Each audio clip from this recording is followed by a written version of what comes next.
My name is Gavin Evans, and that phone boost poster behind me is finally gone. You won't know that it's 24 by 36 inches anymore, but my Coline poster finally came in the mail, so that makes me very happy. It came 2 months late and 4 months after I ordered it, but it's here, and I'm very happy about that. But anyways, onto my review of Loki Season 1, Episode 2.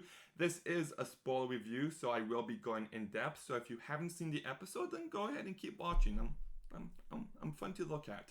But anyways, I did not like last week's episode at all. And the more I think about it, the less I like it. Nothing really stayed with me. I don't like the Infinity Stone scene. And the more I think about the actual logic of the show, that everything that happened in the MCU was meant to happen. The only thing not meant to happen was Loki picking up the Tesseract. Like, that's a huge leap in logic. Like, hear me out. The Avengers were meant to go on that elevator and go downstairs. The Hawk was meant to go down the stairway. He was meant to knock the Tesseract out of Iron Man's hand. And Loki was just not meant to pick it up and teleport. That's the only thing. I just feel like that's a huge leap in logic. And yes, I know people are going to be like, well, that's such a big old nitpick. But when your main idea is laid in that foundation, then any logic that comes from this show, it requires leaps of logic, and I don't like that. But the good news is that this episode was better, but the bad news is that it wasn't much better. I will say that the whole logic behind if you want to hide from the time variance agency, that you have to hide in an apocalypse, because then everything you do won't matter because everything will be destroyed either way. And I really like that logic. I actually thought that was really clever stuff though.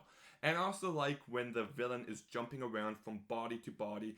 They touch someone, they become that person. When that person touches someone else, they become that person. It kind of reminded me of that Denzel Washington movie, Fallen. Like, I don't know if you guys have seen it, but if you haven't, check it out. It's a good movie. But it reminded me of that, and that's a good thing. The rest of the episode, so I don't like it. The more I think about Loki being the main character, the less I like it. I don't think he's meant to be a main character. He works better off when he's bouncing off of someone like Chris Hemsworth, or when he's a villain with hints of heroism instead of the main protagonist, hero with hints of villainy. I think he works in that way better, because I just don't like the way the character is written here. It's a case of the Minions effect. Gavin, what's the Minions effect? I'm glad you asked. All the world's top scientists came together and realized that the Minions were really funny in Despicable Me 1 and 2. But then they watched the Minions movie and they weren't funny there.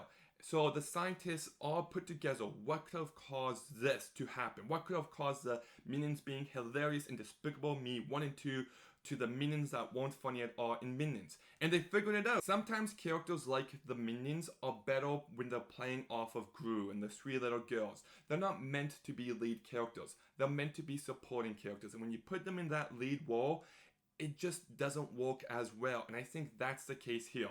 That's right. I'm comparing Loki, the Marvel TV show, to the Minions movies. Make of that as you will, but I stand by it. And none of that is on Tom Hiddleston. I think Tom Hiddleston is doing a perfectly fine job, as he always does, but I feel like the way the character is written even is a bit more over the top and a bit more goofy. Like, oh, I'm going to go ahead and backstab you and backstab the timekeepers. It feels silly and over the top. That scene when he's chasing down Mobius down the hallway, it just doesn't feel like the Loki I know in the MCU. It seems like it's the same actor, but he's not written the same way, and I don't like that aspect of the show. Owen Wilson is perfectly fine, but I really don't think him and Tom Hiddleston have that much of good chemistry. I don't really feel their relationship building. In fact, there's a lot that happens in the last 5 minutes of this episode, including all these different multiverses being created, and we find out that the villain is Loki,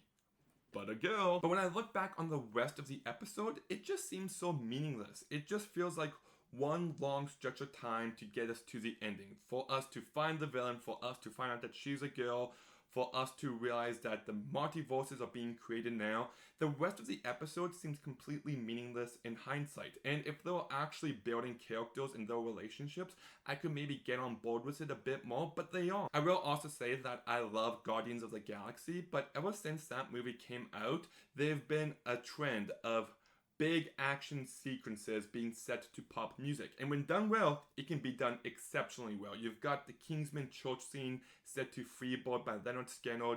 You've got Guardians of the Galaxy Volume 2. You've got Kick-Ass. You've got, actually my personal favorite, Shrek 2, Holding Out for a Hero. And speaking of Holding Out for a Hero, this show tries to have an action scene in the very beginning set to Holding Out for a Hero.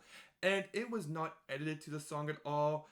And it was just a really boring action sequence. Like, it was the most minimal action sequence, but the music behind it was loud and exciting and full of energy. And they thought that energy would carry over into the overall scene. But instead you've got a contrast of a boring action scene and a fun song. And I like the song, but the action scene wasn't good. So the two just didn't go together at all. And in that case, I thought it was poorly directed. Look, like I said, I like the logic behind the apocalypse thing. I do like the fallen angle of it. And I'm intrigued to see where it goes. All of these multiverses are getting made. We got Doctor Strange and the Multiverse of Madness coming out soon, and Spider-Man No Way fan pandering. Spider-Man No Way Home. So I'm intrigued, but this episode still didn't get me on board for the whole series. Hopefully it eventually wins me over at a point, but it just ain't doing it so far. So I'm gonna go ahead and give this episode a 4 out of 10. Okay, what do you think of this episode? Do you agree with me, or did you low-key like it? Oh crap! I did that one last week. Dang it! Anyways, like, comment, subscribe, stay tuned for some more videos soon, and Gavin out.